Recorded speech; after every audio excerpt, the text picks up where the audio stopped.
Are you a parent struggling to have your kids keep their room clean? Well, one mom was sick and tired of picking up after her kids. She had had enough, so she had an out-of-the-box punishment that went viral. She's here in our audience. Alice, tell us what you did.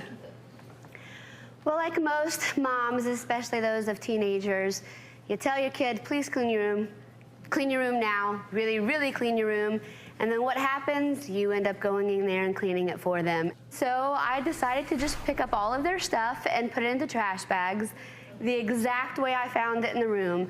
So one bag might have one soccer cleat in it, along with some clean clothes, along with some dirty clothes.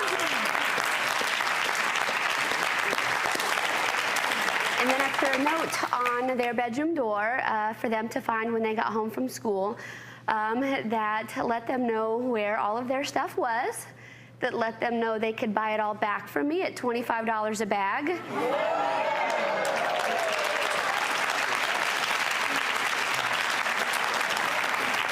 That the money could not come from any money that they'd already had saved, that the money could only come from the chores that they were supposed to already be doing. How did they respond to this? I'm curious. They were not as amused as I was. It was met with a lot of protest, and how could I, and this is horrible, and I've got a soccer game on Saturday, and what am I gonna do with my band practice? You've got my band music, and I need my Chromebook for school, and now I can't charge it. I don't know which bag the cord's in. Is it true? I heard that through the grapevine that, so say soccer game coming up, that your son helped both of my two little boys. Your daughter could get, or they were fantastic. So my two youngest sons are 9 and 12, and most little boys in a situation like that would be laughing their behinds off at their sisters. But especially my oldest son, he always wears his heart on his sleeve, and he's always thinking about somebody else. So he came and asked me what chores that I have that he could do, and I said, you're not in trouble, you don't need to do any chores, your room was clean.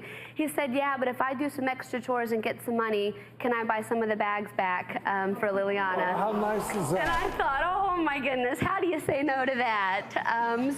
So in a way, it feels like it brought them together as siblings, but where I want to go ahead and move this conversation, because this is where I was a bit befuddled.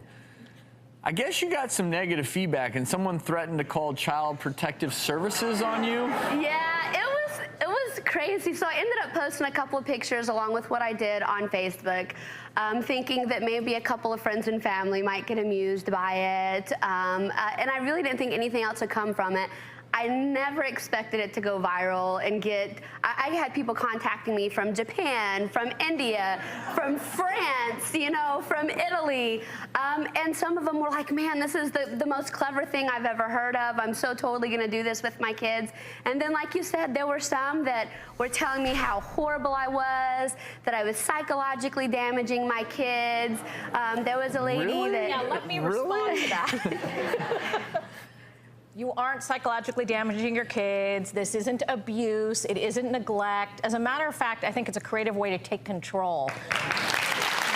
And kids not only need to be disciplined, they want to be disciplined to a certain extent. They do. They need to learn to be disciplined sometimes.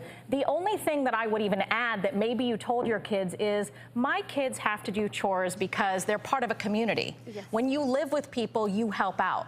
And so some of the chores need to happen that you don't get paid for, that you don't get a bag for. You do it because you live here and it's the right thing to do. Absolutely. Absolutely. I think certainly very creative. Thank you so much for sharing this inventive way with us. Yes. And it seems like everything worked out. Good stuff. We'll be right back.